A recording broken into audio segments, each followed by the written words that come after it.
كانوا العيات بكري الرضاعه كانت كثيره، هذه ترضع ولد هذا اللي جات ولدت تقول ردعوا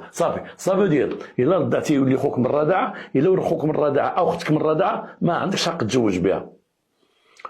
وانا من غرائب الصدف نهار كبرت وتوظفت وليت في الامن بدا تيقول لي خصك تتزوج، وقلت نتزوج من بنات الحي ديالنا، وفين ما تكون شي زوينه تنقول لهم يا جي بنت فلانه ما هذيك باقا تقرا زعما تنمعني ليها، تبغي هذيك زمان كي دايره مزيان في الاخلاق ديالها تزوج بها، تقول ويلي لك راه مرضعه ويلي، وكاع الزوينات ردعتهم وخلاتني نار الخايبات. ذاك الخايبات هما تقول لي ولا كيفاش تاخذ فلانه